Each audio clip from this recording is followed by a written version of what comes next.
আসসালামু আলাইকুম ভিউয়ার্স, নতুন ভিডিওতে আপনাদের স্বাগত জানাচ্ছি। ভিউয়ার্স, আজকের ভিডিওতে আমরা দেখব IBEMIS এ একজন শিক্ষকের তথ্য সাবমিট করার পরে কিভাবে সেটি প্রিন্ট করতে হয়। চলুন তাহলে আমরা ভিডিওটি দেখে নিই।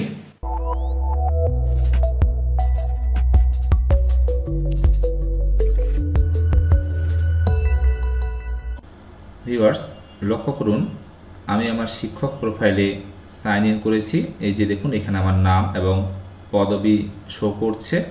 এখান থেকে ভিউয়ার্স আমি প্রোফাইল আপডেট এখানে ক্লিক করছি। এই যে আপনারা দেখতে পাচ্ছেন আমার সকল তথ্য আপডেট করা হয়েছে এবং আমি সাবমিট করেছি। এই জন্য নিচে লেখা রয়েছে উক্ত ফর্মের তথ্য আপডেটের আবেদনটি অনুমোদনের জন্য বর্তমানে জমা আছে। তো ভিউয়ার্স, যেহেতু এখানে প্রিন্টের জন্য ডাউনলোডে কোনো অপশন নেই, সেক্ষেত্রে আমাকে অন্যভাবে এই তথ্যটি ডাউনলোড করে নিতে হবে।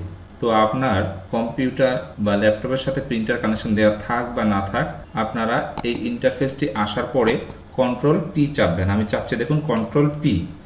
এরপরে ভিউয়ার্স, আপনারা দেখতে পাচ্ছেন একটি নতুন ইন্টারফেস এসেছে। এই যে দেখুন, এখানে আমার তথ্য এবং নিচে আমার মৌলিক তথ্য, এভাবে আমার প্রতিটি তথ্য কিন্তু নিচে দেওয়া আছে। এরপরে ভিউয়ার্স, ডান পাশে লক্ষ্য করুন, এখানে লেখা রয়েছে ডেস্টিনেশন সেভ অ্যাজ PDF। উপরে লেখা রয়েছে 11 পেজ, অর্থাৎ 11টি পেজ এখানে আমি সেভ বা ডাউনলোড করতে পারবো। এখানে দেখুন পেজেস অল, পেজেস পার শিট 1, মার্জিনস ডিফল্ট। ভিউয়ার্স, এখানে আপনাকে কোনো কিছু করতে হবে না, শুধু লক্ষ্য করবেন এখানে সেভ অ্যাজ PDF এখানে সিলেক্ট করা আছে কিনা। এখানে আরও অনেকগুলো অপশন আছে। আমি যদি প্রিন্ট করতে চাই তাহলে যে দেখুন ক্যানন IP2700 সিরিজ এখানে সিলেক্ট করে কিন্তু আমি প্রিন্ট করতে পারবো। যেহেতু আপনার ধরুন কোনো প্রিন্ট এখানে কানেকশন দেওয়া নেই, তাই আপনি এখানে সেভ অ্যাজ PDF এটা সিলেক্ট করে দিবেন। এরপরে আপনি সেভে ক্লিক করবেন। আমি সেভে ক্লিক করছি, দেখুন।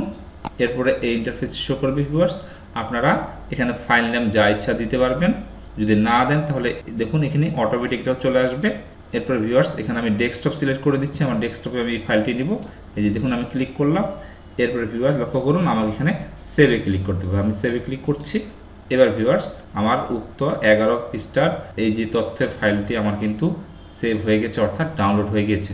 আমি ইচ্ছে করলে সেখানে দেখে নিতে পারবো। ভিউয়ার্স, আমি এটি মিনিমাইজ করছি, দেখুন। এই যে ভিউয়ার্স লক্ষ্য করুন, এখানে শিক্ষক আপডেট লেখা রয়েছে। আমার এই ফাইলটি একটু আগে ডাউনলোড হয়ে গেল। আমি এখানে ক্লিক করছি। এরপর আমি ওপেনে ক্লিক করছি। এই যে ভিউয়ার্স দেখুন, আমার যেই ফাইলটি আমি একটু আগে ডাউনলোড করলাম সেটি কিন্তু আমার ডাউনলোড হয়ে গিয়েছে। আপনারা লক্ষ্য করছেন, এভাবে আপনারা এটি PDF আকারে ডাউনলোড করে নিতে পারবেন। এরপরে এটি প্রিন্ট করে নিতে পারবেন। আশা করি বুঝতে পারছেন ভিউয়ার্স। আজকের ভিডিও এ পর্যন্তই। আগামী ভিডিও দেখার আমন্ত্রণ জানিয়ে শেষ করছি। আল্লাহ হাফেজ।